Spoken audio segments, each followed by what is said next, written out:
this decriminalization of prostitution. What are your thoughts as a medic, as a physician, as a gynecologist? Firstly, of course, as somebody who's dedicated his life to the welfare of women, I'm against any form of exploitation of women. We cannot tolerate exploitation of women. And we know that all the glitters is not gold, so all that looks nice and shiny.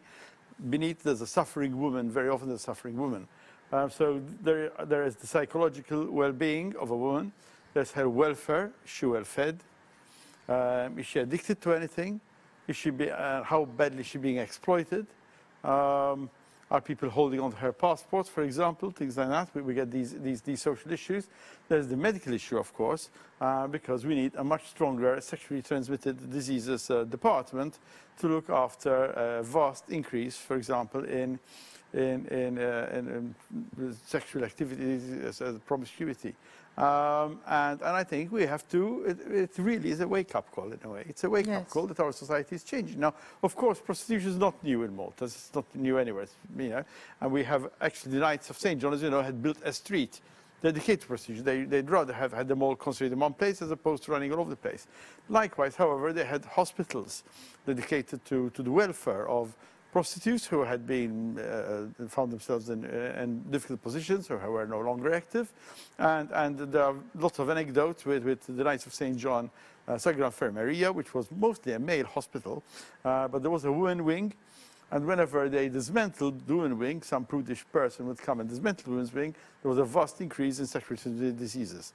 The Knights specialized in sexually transmitted diseases. If you go to the museum today that there is in Sagra Infermeria, there's a whole section on sexually transmitted diseases.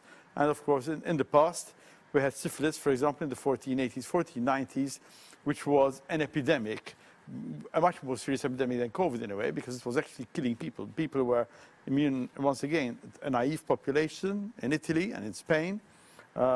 Everybody blaming each other. It might have come from South America, you know, from the conquistadores.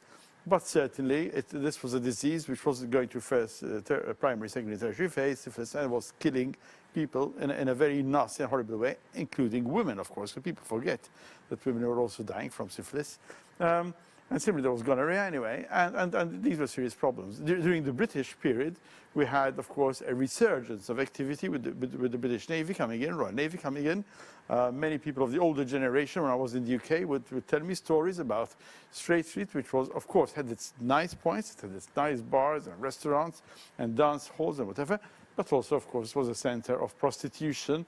And as usual, here in Malta, we had one group of people who knew about it, and another group of people who pretended it did not exist.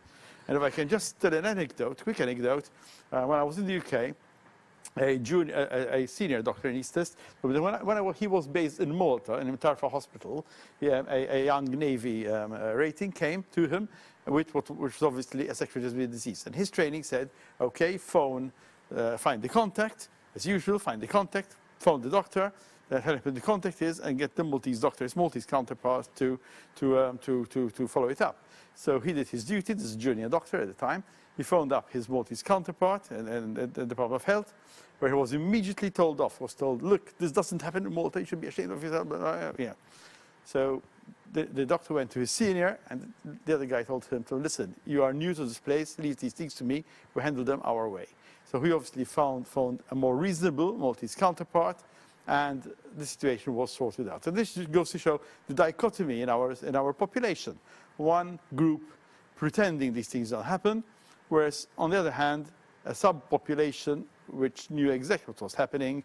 The sexually transmitted disease department, hospital, was based in Straight Street. There was a doctor who was also a dermatologist, and he specialized in STDs. In those days, dermatologists also doubled up sexually transmitted diseases. And now this beautiful building is now, I won't mention where it is, but this is a beautiful legal office that has been restored right in the middle of Straight Street. So they knew what they were doing, but unfortunately there has always been this denial. Absolutely. Do you agree with Her Excellency's concerns? Well, once again, I agree with her totally in that we do not have to rediscover the wheel. When we started discussing IVF, the first discussion was, let us define an oocyte, an egg. And I said, listen, we're not going to define an oocyte. It's going to take us forever. It's been defined forever.